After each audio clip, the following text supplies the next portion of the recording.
morning, hockey fans.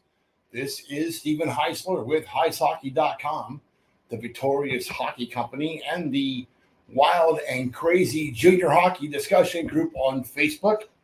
You are watching the Junior Hockey Morning Show. Maybe you are listening. We are on the World Sports Broadcasting Network, WSBN.TV, Facebook, Twitter, YouTube. Hopefully this morning. Maybe it's in the afternoon. Maybe it's in the evening. Maybe it's next week. Whenever you are, wherever you are. Hope that you enjoy today's show. Today is Tuesday, October 17th, 2023. And on Tuesday, sometimes I do it on Wednesday. If I were king, ice the tampering. First of all, I want to talk a little bit about the show from yesterday. I woke up with a pretty serious headache. And when that happens, sometimes my speech goes off the rails. That was the case yesterday. I got through it. It wasn't pretty. And I appreciate the kind words from all of you that commented in the group that it wasn't as terrible as I made it out to be.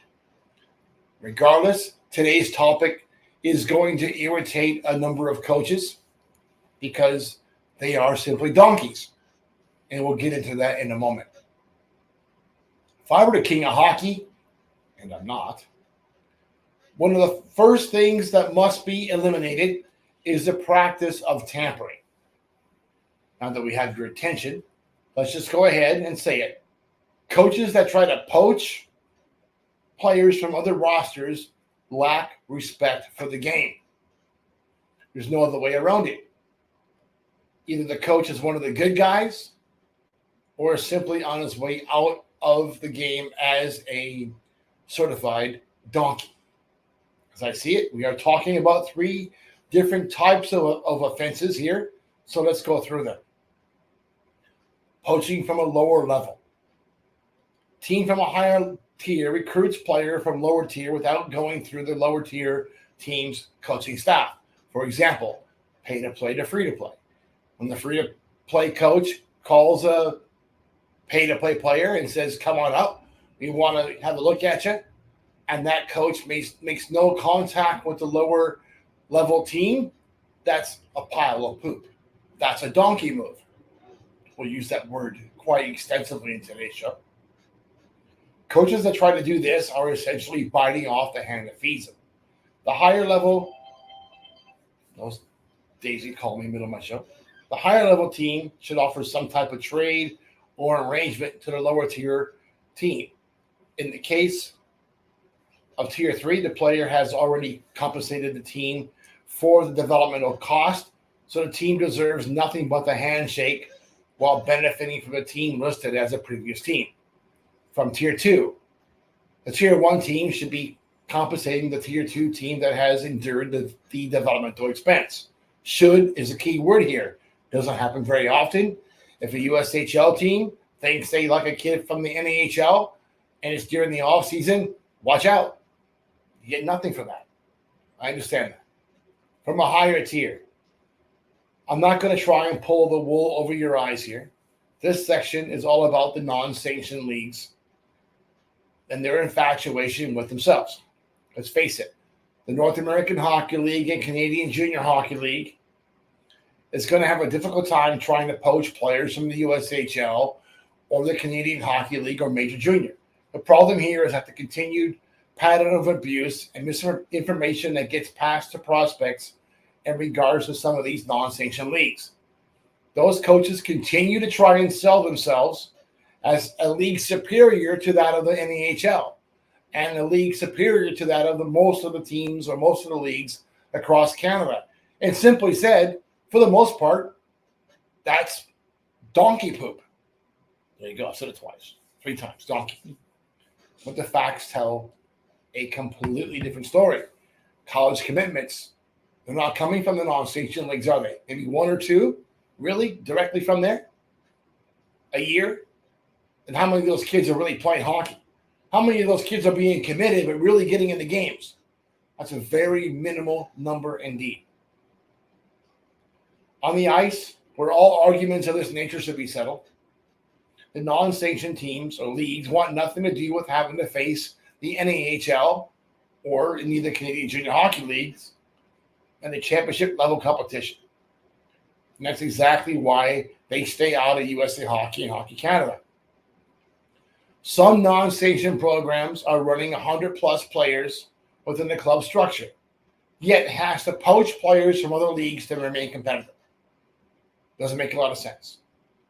Lateral poaching. This is poaching from within the same level of play. Now I'm going to show my hand here a bit. The style of poaching has become a serious problem that needs to be addressed. We're not seeing too much movement between the USHL and Canadian Hockey League, and the Canadian Hockey League does a good job of keeping the Ontario kids out of the Western Hockey League, and the Q does a good job of keeping the Western kids out of the Q. That's not the problem, is it? We do see a lot of back and forth movement between the NAHL and Canada. And Hockey Canada and USA Hockey have a pretty good relationship to make sure that's all functioning properly.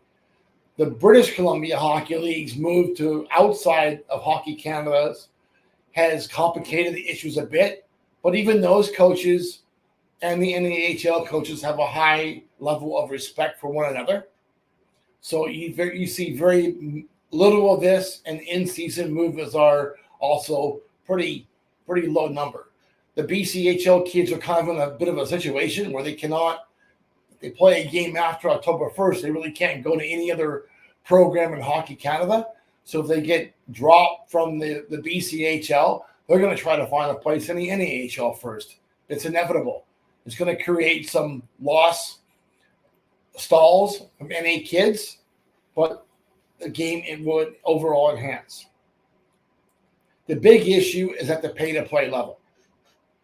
From the league championships until the prospect signs and makes a payment for the following season, I encourage prospects to seek the absolute best opportunity. That could be at a higher level of play or a different team at the same level in a different league. As far as I'm concerned, this is open season. But what really gets my attention is the lateral poaching that occurs after the player has agreed to play for a team and during the season. I continue to hear about direct team-to-player contact from all three sides of the Hockey Canada, USA Hockey non-sanctioned line. This is 2023, and it's high time that every team in the system learns to have respect for others. Poachers should be called out publicly and embarrassed into submission. Here's the problem. If you are poaching laterally at the Tier 3 level now, you're telling everybody in the game that you simply do not give a hoot, that you are a donkey, and you can expect that there'll be very limited opportunities for you at higher levels of play in your future. So if Tier 3 in pay-to-play is the pinnacle of your coaching career, and you have to do this to survive, you might as well get a job on the farm, Dairy Queen, McDonald's, or anywhere else, because you're not a darn hockey coach, are you? If you can't develop the players that you got to there in the first place, you can't win with what you picked, you're not a very good picker, are you? Enough of the baloney already. Enough of being a donkey already. But that's just my opinion for what it's worth. If this baloney continues, we're going to make a club of people that do this continuously. I don't care what league you're doing it from. I'm going to put you on a list and put you in our junior hockey discussion group and make a continuing run of your baloney from this day forward. Coaches, if you feel that another team is poaching players off your roster, your player leaves a jump from your team to another league, let me know about it, and we'll call that coach out for what he is, a donkey. A donkey list. That's it. Hope that you enjoy your morning coffee and have an absolutely great